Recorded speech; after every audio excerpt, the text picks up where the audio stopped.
Hilton brings you new ways to stay. With experiences that let you capture the glory days. Introducing the Graduate Hotels. Each inspired by local college towns, these stays are always original and never boring. Get in touch with traditions all across the country and enjoy a stay that's a class above the rest. Book at Graduate Hotels with Hilton Honors Points at Hilton.com. It's a win-win. Hilton, for the stay.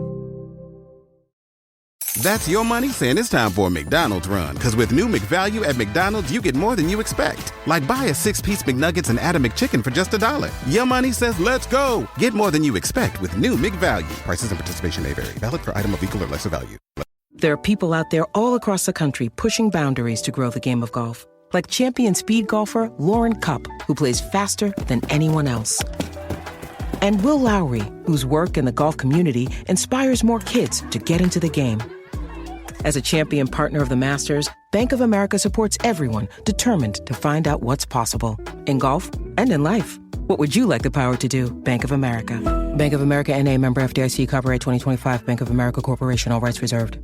Ryan Reynolds here from Mint Mobile with a message for everyone paying big wireless way too much. Please, for the love of everything good in this world, stop. With Mint, you can get premium wireless for just $15 a month. Of course, if you enjoy overpaying, no judgments, but that's weird. Okay, one judgment.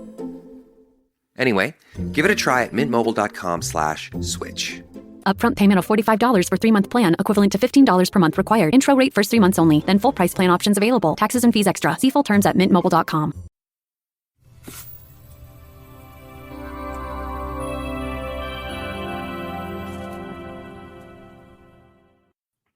Good morning, everybody. Welcome back to our last live stream of the NFL draft weekend. And if we had it Zach's way, it'd be our last live stream forever.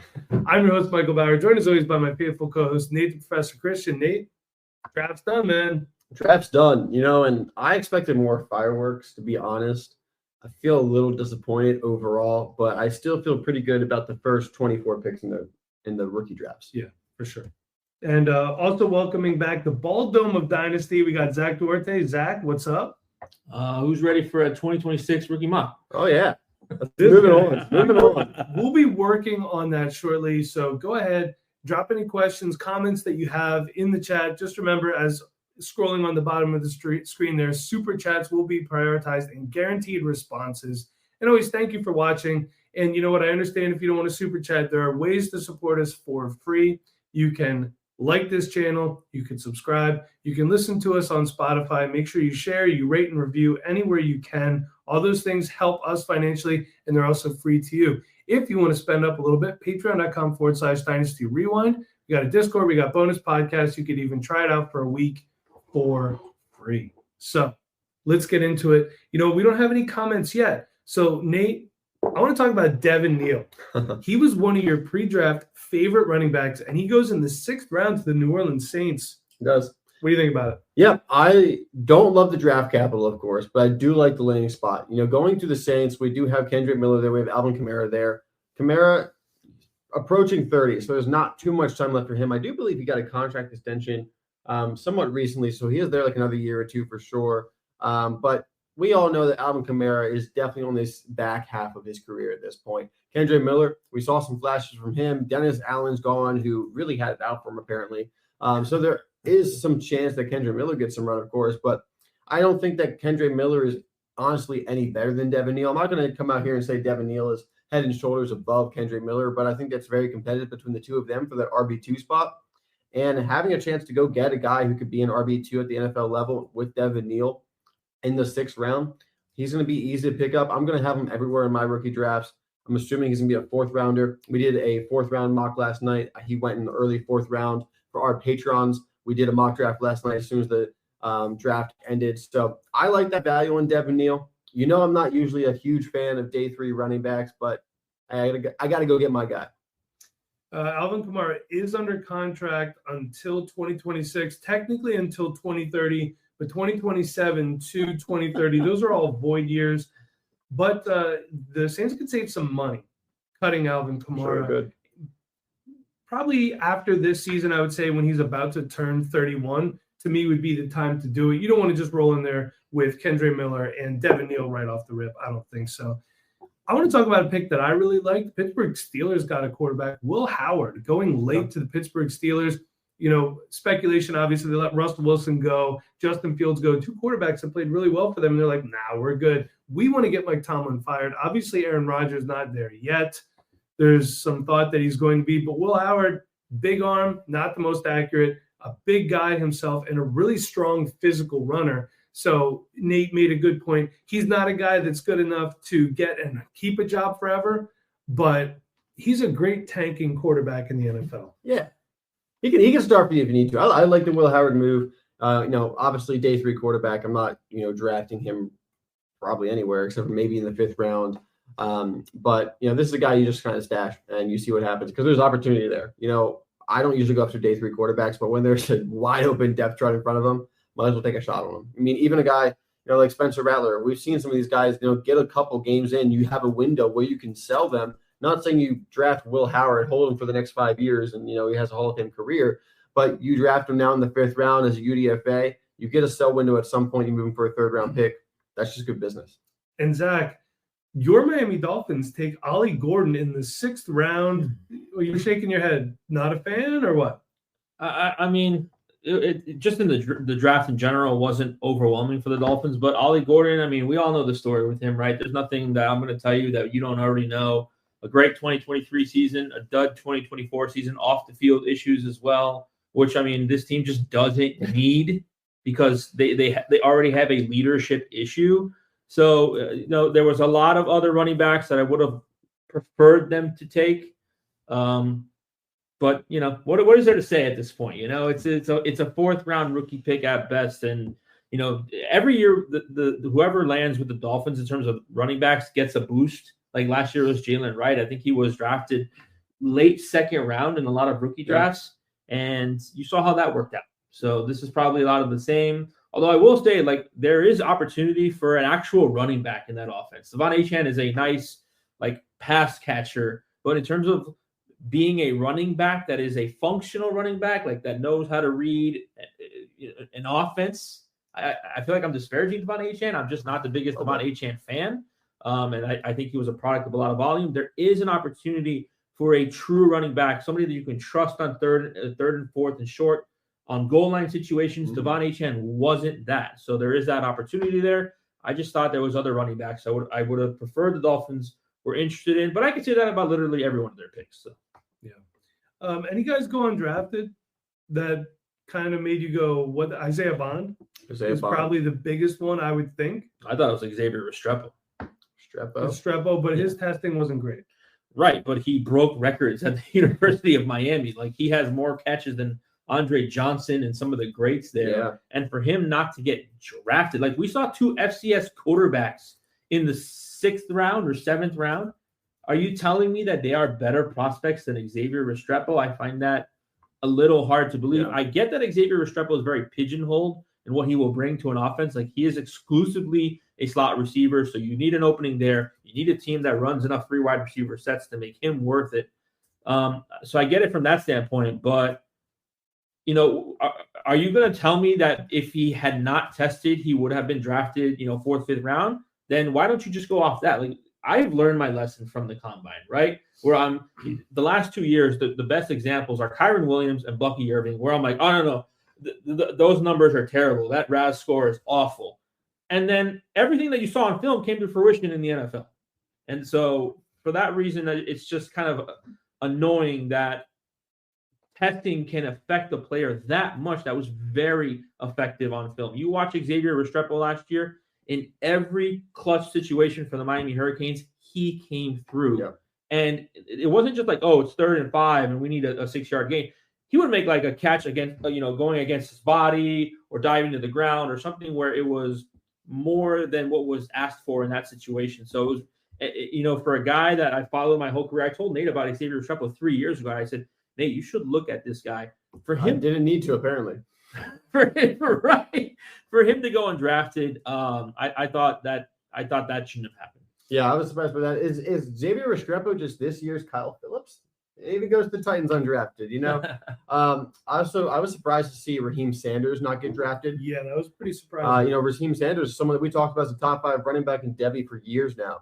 Really expected him with his size and speed to, at one point, I thought he was a lock for a day 2 pick. He goes and gains a lot of weight when he's at Arkansas, transfers to South Carolina, doesn't necessarily have the year that, he had this freshman year. So a big drop off for Raheem Sanders. It's kind of disappointing. I feel bad for the kid. He was a really good college running back. He deserved to be drafted, I thought.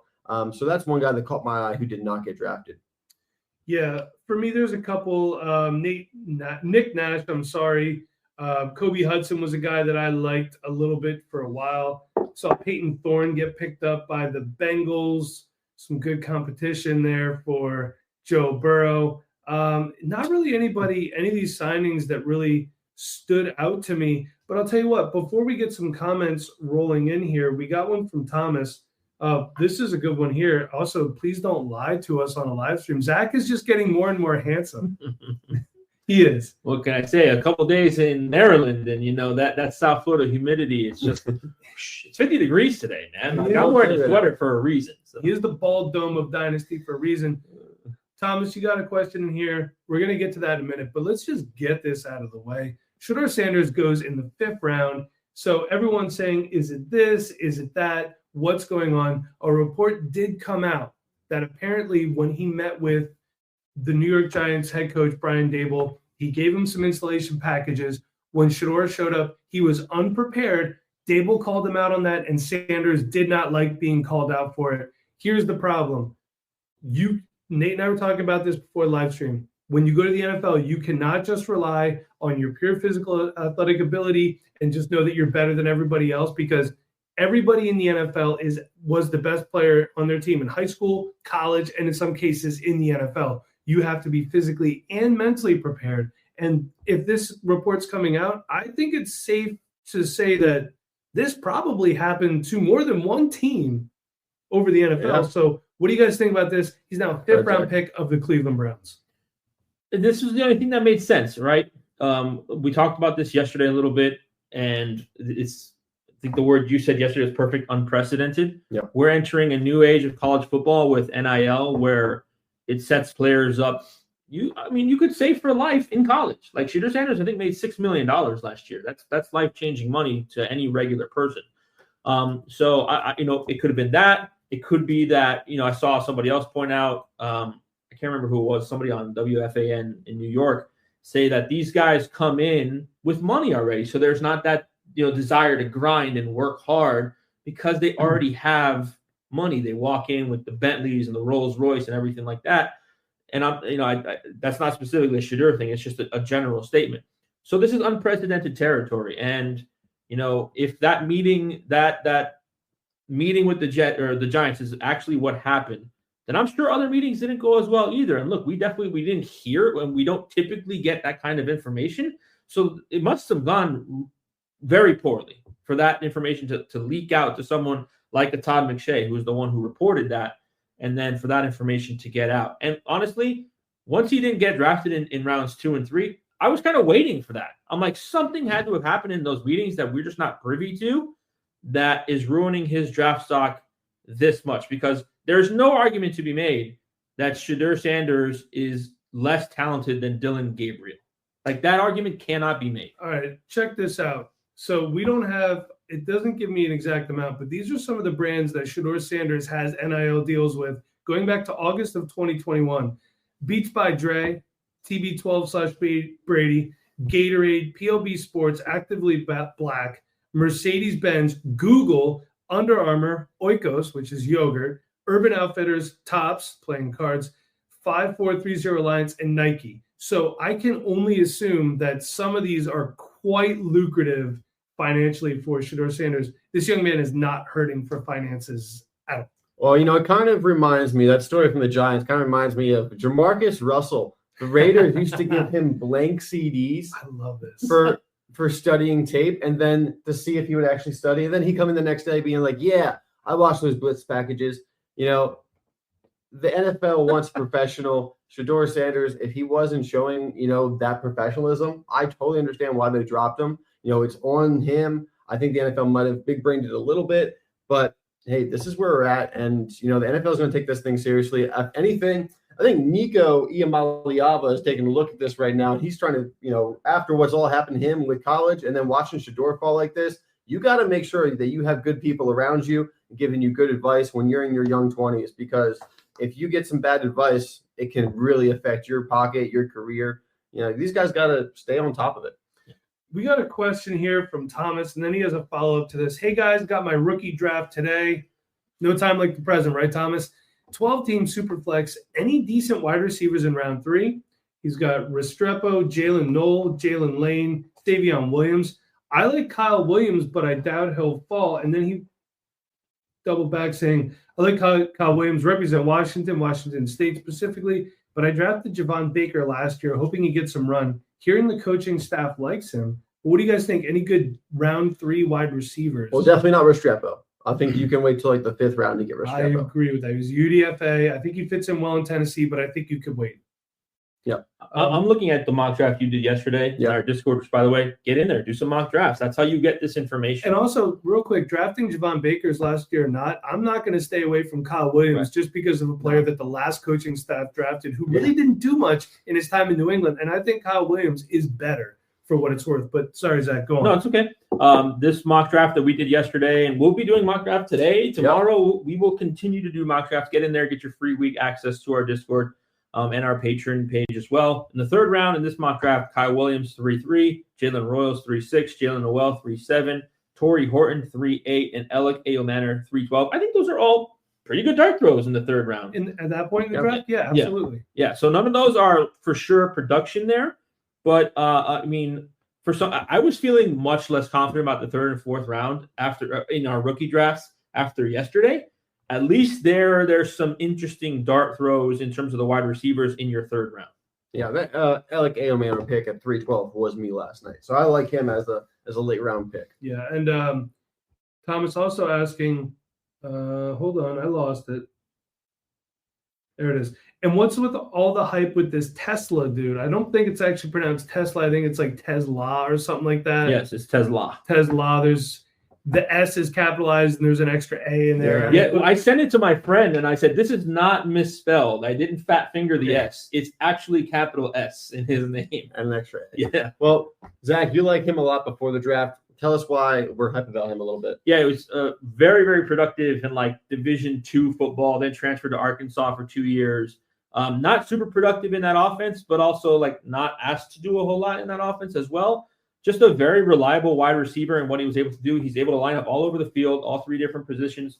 I would say he could either play the X or the power slot in Detroit. That depends on where they want to go. I think he's more of a Tim Patrick replacement, but some people were making that assumption like, oh, Jameson Williams is on the way out, and we don't have to do that every single time that happens. We can just say, hey, where does he fit in the current offense?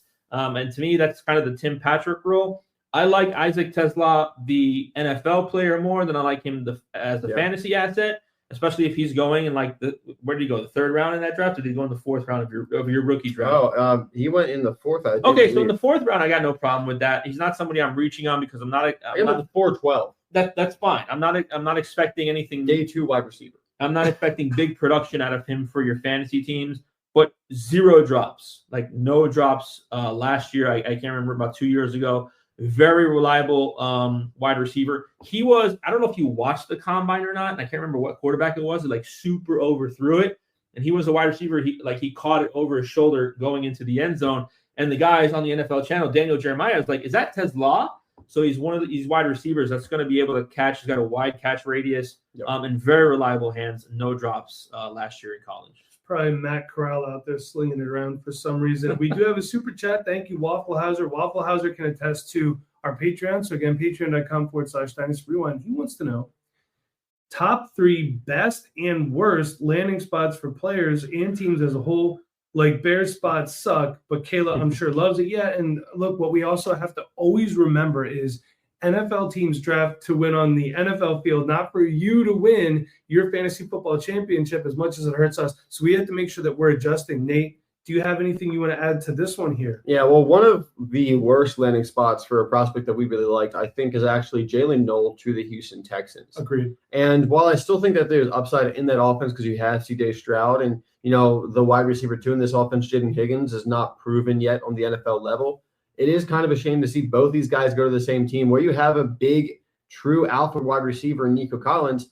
So these guys are fighting for the wide receiver 2 position. Christian Kirk is also there now. It is a crowded wide receiver room for Jalen Noel to make any kind of instant impact. And he's one of the guys we thought had the talent level to walk into the NFL and make some sort of impact. Maybe, not be a top 36 wide receiver just his rookie year, but to be relevant, to have some weeks by the end of the season where you're putting Jalen Noel into your flex spot.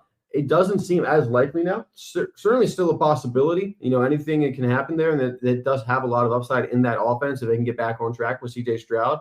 But that is one landing spot that has really, soured me on Jalen Noel. I thought he could have gone to a lot of other places and been the wide receiver 2 there pretty quickly. With the Texans, he's going to be the wide receiver 4 most likely to start the season, and then have to fight his way just to get to the wide receiver 3 spot, wide receiver 2 spot.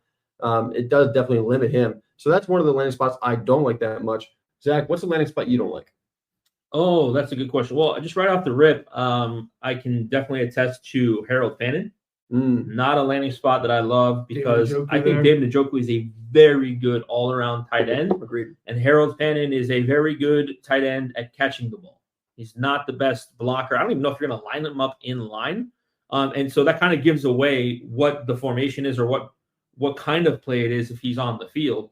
Because, if I'm Cleveland, I'm not using Harold Fannin to block for my running backs. That's David Njoku's job. I know you like to have a second tight end. Typically, the second tight end is an inline blocker. So it's a weird fit. And Cleveland's draft was it was really weird because they obviously traded back and they got more picks. And then after the first 2 picks, they went all skill position players. They went running back, 2 quarterbacks, tight end. I'm like, oh. It looked really good at first. Wow, with the Browns, they finally figured it out. And then they just started to brown. I think they drafted a Mason Graham and then another lineman. I can't remember who. And then they just went all offense skill position players, which was a little surprising. But I didn't like that landing spot. And then I did like, I'm going to tell you a player that I'm going to try to get, and I hate doing this on the live stream and with Waffle, who I'm in a league or 2 with, which, by the way, Waffle, we love you. We talked about you this morning, how much we appreciate you. Ja'Cory Krosky-Merritt. I love this landing spot. I love the player. I get it's a 7th round pick. In all my 4th rounds, I'm going to take Ja'Cory Krosky-Merritt because it's a wide open backfield. I get it that Brian Robinson's there and he's established, and Austin Eckler is there and he's established. But both of those guys' contract runs out at the end of this year. And I do firmly believe that if Brian Robinson misses time, that's Ja'Cory Krosky-Merritt's backfield there. So 7th round pick, 29th pick in the draft, almost wasn't even drafted, but he was drafted. And he got a pretty nice landing spot, if you ask me, the Commanders, which was, we were talking about Brian Robinson before the draft. Like, oh man, sell him. And we were kind of wrong about that. So I just love this landing spot for Ja'Cory Krosky-Merritt. I'll give you one I don't like. I didn't like DJ Giddens to the Indianapolis Colts, although from their standpoint, I don't want to say he's an exact replica of Jonathan Taylor, but there won't be a huge drop-off just from size, physicality, and play style if Jonathan Taylor goes down, which he's shown in the past. He can't stay really healthy through a full season. And then I do have one that I liked, if I could find it again, because this thing went ahead and updated on me, not that I wanted it to. Oh, that was Jaden Blue to the Dallas Cowboys. Yeah. I do think he's good enough to push for playing time behind Javonte Williams. I think Miles Sanders is pretty much toast at this point. So I'm willing to spend a late 3rd, early 4th on a guy like Jaden Blue. I think he can get some run in Dallas. I'm also surprised the Cowboys did not draft a wide receiver. Very surprised. It's just kind of weird to me. Nate, did you give any landing spots? I had a worse landing spot, but a landing spot I do like, and this is just kind of hey, this is a great landing spot. Not necessarily that I am going to overinvest in this player, but there really isn't a better combination of landing spot and draft capital for any player this weekend than RJ Harvey. Think of him, how you think of him and what you expect out of him, but he went to a wide open backfield, got 2nd round draft capital. There isn't a better combination of things that could boost your stock than what happened to RJ Harvey. Now it's going to be up to us to figure out his value and where we want to take him. Do we want to take him at the back half of the 1st round and take that gamble on him? Because the Broncos obviously have taken a gamble on him. I mean, we listened to Sean Payton this morning compare him to, hey, I couldn't get Ashton Genty, but I picked up RJ Harvey, so I'm pretty happy about it. We have to figure out where we want to actually value RJ Harvey, but he had one of the best landing spots. We knew the Broncos, whoever went there, was going to have a lot of opportunity. RJ Harvey's there now. Can he handle that opportunity? Can he handle that workload? How involved is he going to be? Lots of questions, but lots of upside there for him as well. Yeah, also not a big fan of what the Browns did quarterback-wise. Dylan Gabriel and then Shedeur Sanders just seems a little odd to me.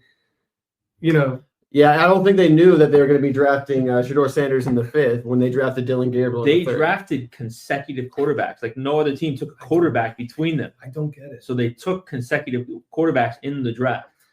It makes no sense to me. Let me see here. Johnny wants to know, and thank you for the super chat, Waffle. Is Omarion now the consensus 102? Also, how are we feeling about Tet with the Carolina landing spot? I'm not going to sit here and say that Omarion is 100% the consensus 102. Now with Cam Ward going first overall in the draft, I think in a one quarterback league, probably in a super flex league, there's no for certainty that somebody doesn't take Cam Ward 101. We've seen that happen. Super flex quarterback's value always goes up. For me, I like Omarion Hampton at the 102. It doesn't bother me. Nate, your thoughts on that? I like Omarion Hampton at the 102. I don't think he's locked in there. I think you can kind of move, especially the top 3 around however you want. And then, I don't mind even having Tet in that top 3 if you need a wide receiver. I think Ashton Jenny, Cam Ward, Omarion Hampton's a pretty good 1 through 3. And then you get into the Tet McMillan, Travis Hunter, Quinshot and Judkins kind of tier. But with Tet and Travis Hunter at the top of that tier, I do really like those guys at the wide receiver position. So I love Tet.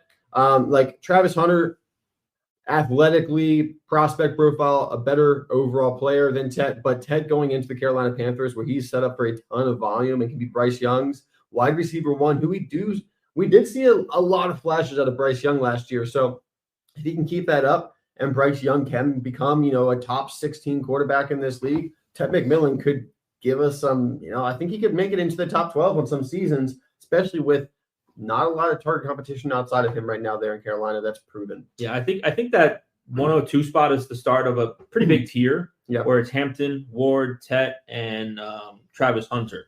I've seen all different combinations of all 4 of those going 102. So it's kind of, if you have that and you want to pick one of those 4, do it. If you want to trade back and stay within that tier, try to go back to 104, 105, because I would say about 106, that Quinshon Judkins, Travion Henderson, and that's when the tight ends start to enter the picture to me, is where that second tier is. So really 102 to 105 is a tier, and you can shift any of those players in there. I've seen all 4 of them at 102 in different drafts so far. We got a super chat that came in here. This is from Thomas. Thank you, Thomas. Would you hold players in Dynasty like Calvin Austin, Nick Westbrook-Akeen, I believe that's who that is. Yep. Parker Washington, Dontavian Wicks, Michael Wilson, who's a big winner from yesterday's draft. Yeah. Or would you drop any of them for third rounders? I mean, I'd probably move on from Calvin Austin at this point. Dontavian Wicks might have been made irrelevant by the Packers drafting Matthew Golden and Savion Williams is who else they also drafted.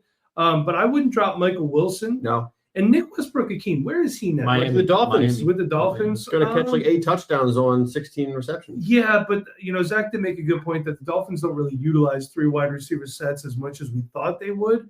But what my question to you guys is then, what rookie third rounders would you see that you would be willing to take over players like this? Because these are dart throws over guys that are proven commodities in the NFL. Parker Washington, Zach, you're still high on him. He looks to slot in as the wide receiver 3 in Jacksonville. So, they're going to have to pull coverage away from him to cover Brian Thomas Jr., to cover Travis Hunter. He could be getting some opportunities down there playing the Christian Kirk role. Yeah, and I think Michael Wilson is a really big winner of this NFL draft because I thought for sure they were drafting a wide receiver early, like day 2, day 3.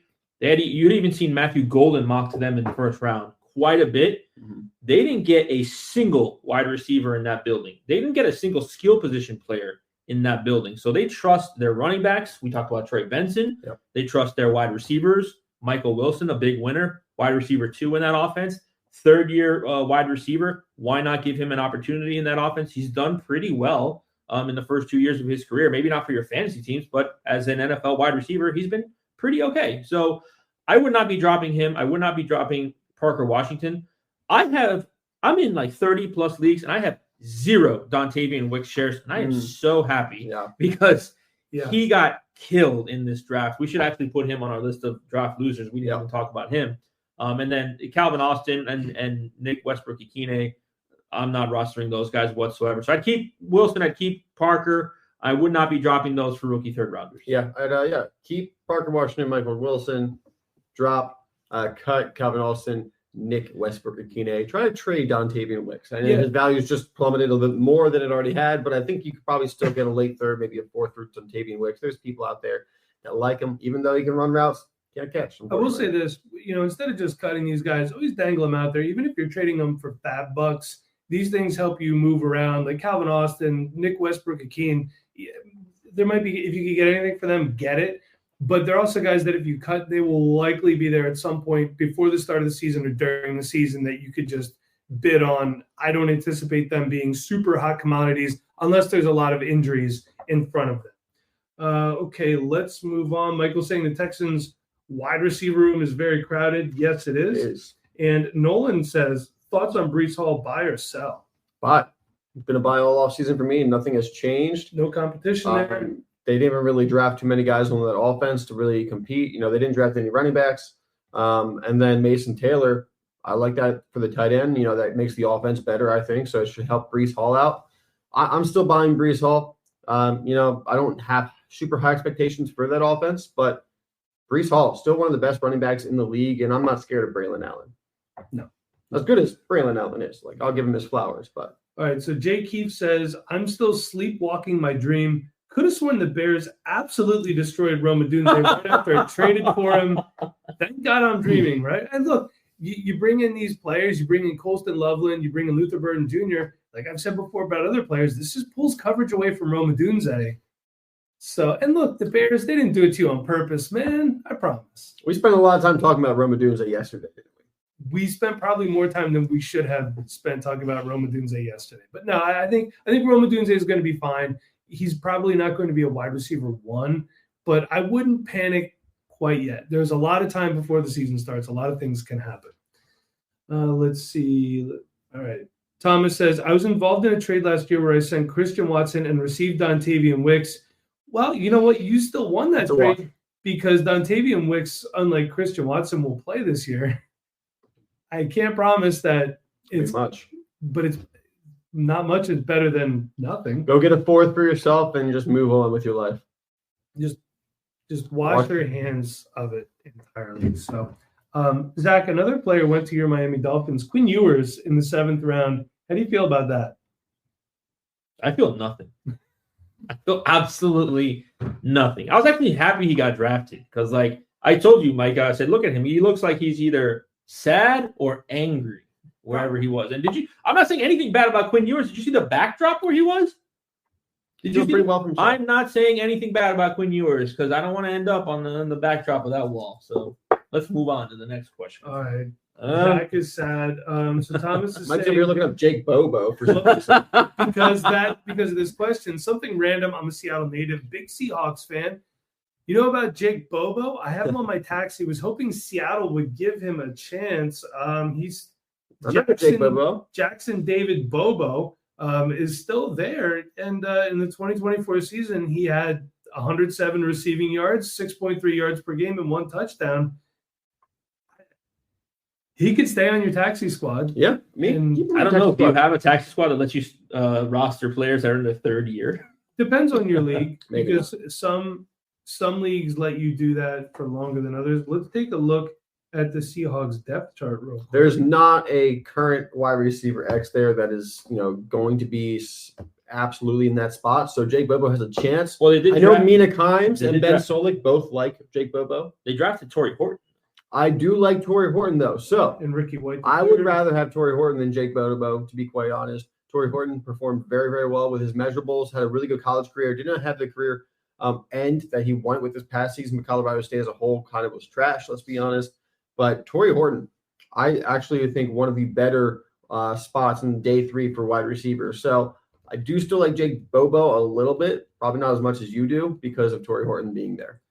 I mean, okay, he's saying that they just changed it to 3 years for taxi. Keep him on there. Why not? If you have the room and you want to stash him, but just looking at the Seahawks depth chart, the starters are Cooper Kupp, Marquez Valdez-Scantling, JSN. You got Torrey Horton, Jake Bobo, Steve Sims, River Craycraft. I can never say Rivers Craycraft. How dare you? Whatever. Ricky White III, Derek Young, John Reese Plumlee is apparently a wide receiver now, and Cody White. So it's a long shot, if I could just be honest with you. So if you got the room and you want to keep him, yeah. Let's see. Nope, that's not what I wanted to do. He could get converted into a tight end, but sure, it worked out well for Jordan Matthews. Dancy, who was tuned in yesterday, thank you for coming back. Best final pick at the 310.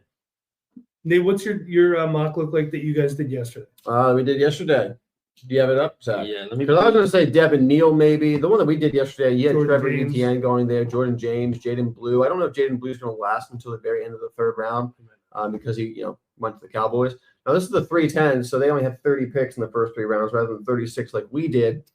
So I think you have some chances at some early day 3 running backs there. There's a couple of day 2 wide receivers still on the board. I like Alec Ayomanor in the 3rd round as a guy to take a chance on. The Titans have a new quarterback that we're excited about and not a lot of proven talent in that wide receiver room. Calvin Ridley, the best one, and he is definitely on the downside of his career. So there's a lot of opportunity there. I like Alec Ayomanor. I thought he should have been a day 2 wide receiver, ended up being a day 3 guy, but I'm going to take a chance on him and his traits. Also, he absolutely just showed Travis Hunter up 2 years ago. So, I'm always going to remember that. Yeah. He ended up going at the 312 in your rookie mock. Dylan Sampson went at the 310. So I would rather have Ayomanor there than Dylan Sampson. Day 3 wide receiver, day 3 running back. Day 3 running back had a guy drafted ahead of him in the 2nd round that I would profile there as the alpha running back. So I'd go Alec Ayomanor there as well at the 310. All right, so we got another one here, and this is from Nolan. With Kyle Pitts having a healthy offseason, do you see a bounce back this year? I mean, look, it's finally going to happen. We have to ask ourselves, what are we bouncing back from? The last season where he was really super startable was his rookie year where he had 1,026 yards, and then in 2022 he had 2 touchdowns, 23 he had 3, and 24 he had 4. But it's getting better. Yeah, but 5 this year. But 602 yards and 47 receptions, and now you're going to have Michael Penix Jr. as your starting quarterback. So I guess we have to quantify what a bounce back is. Are we hoping for the proverbial 50-year tight end breakout here? Like I don't. Kyle Pitts is just such an intriguing player to me. I don't know what to do with him. My hope is that he gets traded out of Atlanta. It's just not working there for him. I don't have too much to say about Kyle Pitts, to be quite honest. Yeah, I mean it's. We've been down this road so long. Bounce back? No.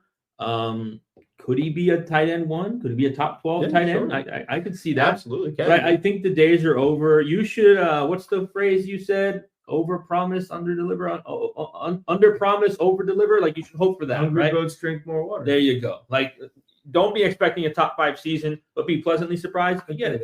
I would absolutely pay a 3rd round for Kyle Pitts. Yeah. Every chance. So Thomas is saying, would you drop Kamani Vidal, Isaiah Davis? Yeah. And then he's also saying, I got to make room for some incoming wide receivers. My running backs are Bijan. He's got his handcuff with Algier, Kenneth Walker, Charbonnet, and then Vidal and Davis. Yeah, look, Kamani Vidal, he's redundant now with Najee Harris there and Omarion Hampton getting drafted. And Isaiah Davis, there's a lot of things that have to happen for him to be viable for the Jets. You got Breece Hall in front of him and then Braylon Allen as well. These are depth guys that I think you can move on from. There will be either these guys or a player of their caliber on the waiver wire at some point during the season. I was going to say, you can just pick this guy up later if you need to. Our man Patrick, who is a patron of ours, thank you, Patrick. He is saying, I may have missed it, but with Shedeur going to Cleveland, is he considered a buy low given his draft position? You could say that because he went at the 301 in the mock that Nate and I did. That'll be out middle of this week on the YouTube channel and on your RSS feed. I would say so, yeah. You're obviously stashing him on your taxi squad. Yeah, 100%. I mean, I had a conversation with a group of friends, and they posed a great question. Like, who do you project as the week 1 starter for the Cleveland Browns? I said, Joe Flacco. And then they said, who do you project as the Cleveland Browns starting quarterback week 17? And I was like, that's a tough question. But if I had to put money on it, I'd say Shedeur. Yeah. I'd say Shedeur by the end of the season. Doesn't mean he's productive. Doesn't mean he's good. But there's 1,000% an opportunity there. I don't care about the draft capital. He's honestly, when you look at the current talent on the roster, probably the most talented quarterback. He just may not be ready for that opportunity just yet. Joe Flacco. Elite. Yep. 40 years old.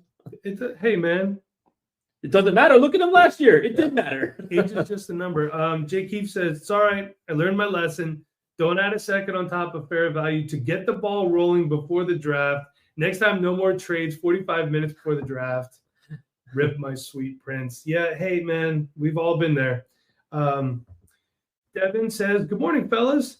If this was the year some of us were waiting for running backs, do we feel good about drafting at spots like 102, 105, 106, or are you looking to capitalize and trade the picks? I don't feel bad about it. I mean, if you're getting Omari and Hampton and another player you like, and you're not overdrafting a player and it's also filling need and it's best player, I have no problem with that. What do you guys think? Here's the thing. If you want the running backs here, you're at 102, grab a non-running back here and push the other running backs down to a 105. You can grab Hunter, you could grab Tet, you could grab Ward, and then you could push those running backs down to a 105, 106. The likelihood that there is no likelihood because you have 105. So one running back will be there for you at 105. Devin, we're in a Goldie League. I'm not giving you my secrets. I like your idea, but the problem is if you do that, you do miss out on Marion Hampton. That's fine. I get that. Yeah. Yeah. So I like getting Hampton at the 102. If you need the quarterback, though, and you can go Cam Ward there and still get your running backs at the 105, 106, that'll work as well if you need the quarterback position. If you don't need the quarterback position, I do like getting Marion Hampton. You get that first round running back at the 102. See what's left. You get the 105, 106. You're going to get at least one of the Ohio State running backs. You're going to have your chance at one of the top 2 wide receivers in this draft class. You're set up in a really good spot. You don't need to trade out. I think that the top tier that we've been talking about really is just about the top 6 or so of this draft. So you have 3 picks in there. You're good. You can pick up 3 running backs. You can pick up 2 running backs and a wide receiver or a quarterback. You have some options here. This is a good spot to be in if you've been waiting for running backs. Just bringing this up again. Patrick says he appreciates us. Patrick, we appreciate you. Thanks for tuning in. Thanks for being a rewinder of ours. You are the man. Thomas saying he appreciates all the feedback, and he also wants to know, would you feel comfortable with Bijan and Algier and Kenneth Walker / Charbonnet as your only running backs, being I have both handcuffs? Zach, you're the handcuff guy. Why don't you take this one? You're going to need a running back when they're on buys. Yeah, you're going to need a running back when they're on buys. So go out there and try and get somebody on the low. There's a league out there where someone's dropping Isaiah Davis and Kamani Vidal, so maybe you could jump on the waiver wire and pick those guys up. Also, I also like try in your 4th round, go get Damian Martinez in your 4th round just in case. Because I was telling Mike last night, there's 1,000% going to be a situation like week 12, week 13 of the season. Jordan James, Ollie Gordon, these late round guys. Well, he has the Seattle running back. So in that case, there's going to be a week 12. You need to continue to add to these. I would. I think Ken Walker's in the last year of his rookie deal. There's absolutely going to be a situation where Ken Walker and Zach Charbonnet will be hurt at the same time. It happens every single year. That's why Kenny McIntosh was relevant last year. So go get yourself some Damian Martinez. Opened up the screen game. Michael is saying Restrepo seems like a major sleeper sitting on Tennessee wide receiver room that has opportunities. I mean, yeah, I don't hate it. True. He's got a point. Yeah. So I like pretty much toast. You just gotta pick him up in the 5th round, undrafted. You can't expect too much because he was undrafted. Right. Yeah, and Nolan's saying, and I kind of like this comment here. Appreciate you guys and your work. This is my favorite part of the comment. Thank you. Will Howard in Steel City? Where are we taking him? He was what, a 5 or a 6? 5th round pick. 5th round pick. You could probably get him in the 4th round right now. I mean, he's going to be hanging out on your taxi squad most likely. So you feel comfortable taking him there late 3rd? Does it change it for you if he was a 6th? No, not really. I'm just trying to be as accurate as I get you, man. I'm thinking late 4th, early 5th is where I start looking at Will Howard. Yeah. He actually was a 6th round pick. That's my fault. Okay. Yeah. All right. Same round as Graham Mertz. That's so gross that Graham Mertz got drafted. That's just before Quinn Ewers. I know. It's still baffles me. Dancy, thank you again for tuning in both today and yesterday. At the 110, would you consider trading it for a veteran running back now post-draft? Or would you just draft a running back within that range as a contender?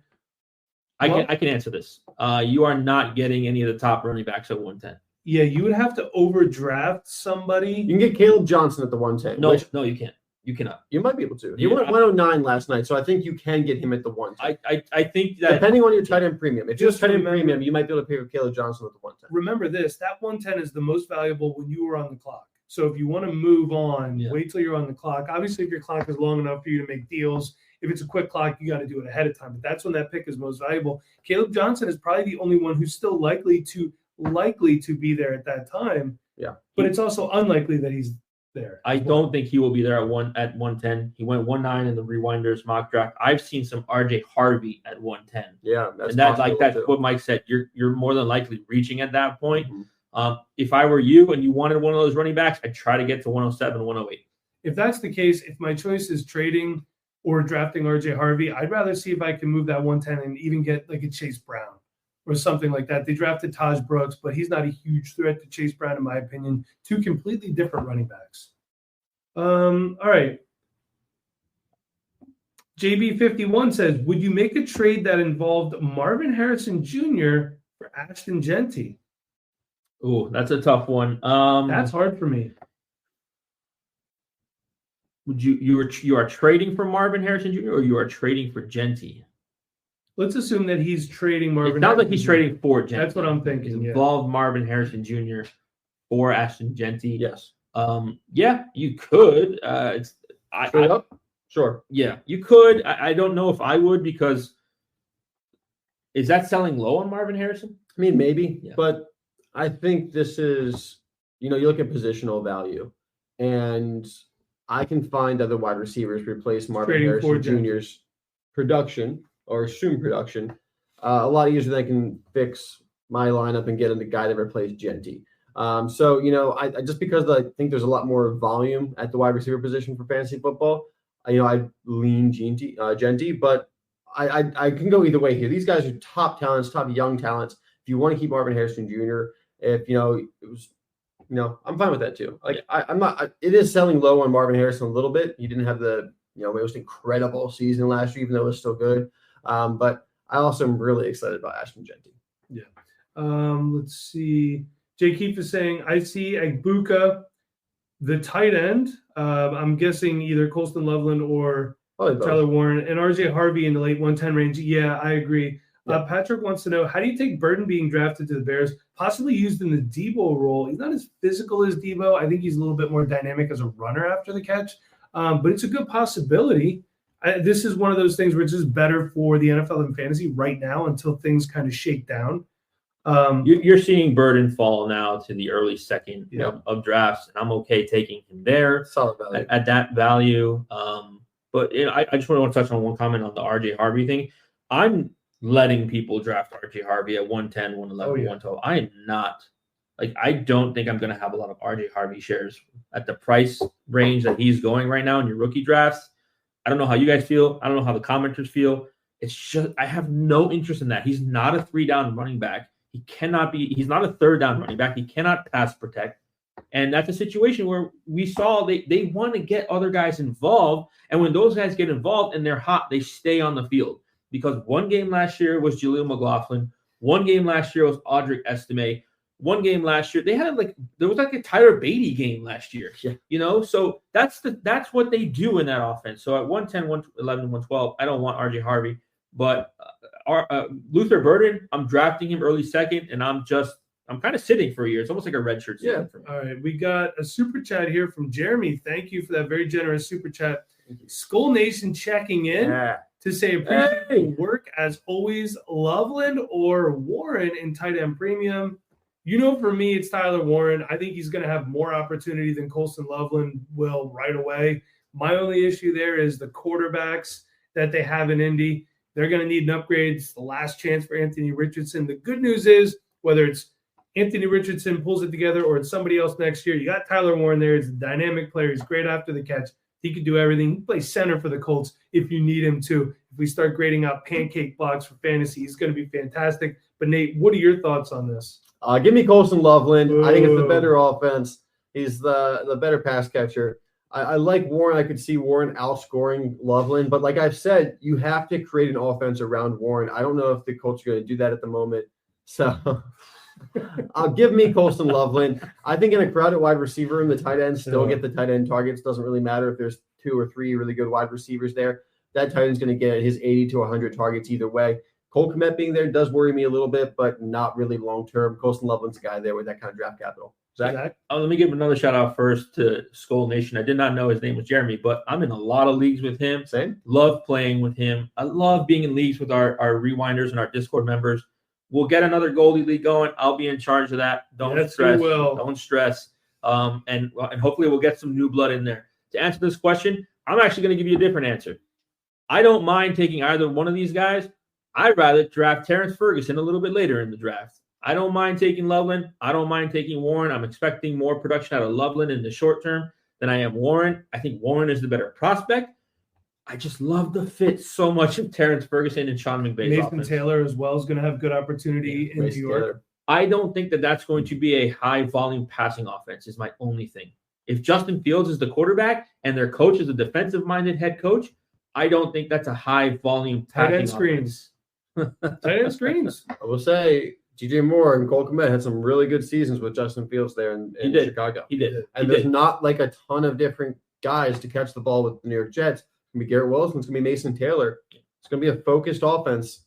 Taylor could be a pretty high-volume guy. The one thing I will say about that is when I see fantasy production, I say, did it lead to NFL success? And it did not in Chicago. They were not winning football games. I think Aaron Glenn is going to want to run the football and beat teams 12-10, keep the ball away, play defense. And to me, that just doesn't lead to a high-volume passing offense. You're 100% right. Cole Kmet had fantasy-relevant seasons, but it didn't translate to wins in the NFL. So I would not try to replicate that offense with Justin Fields if I'm trying to win games. All right, we're heading out of here in about 10 minutes. We'll take a few more questions. Thomas wants to know, how do I join Discord? Is it free? It's free-ish. Patreon.com/Dynasty Rewind. You do get a 1-week free trial.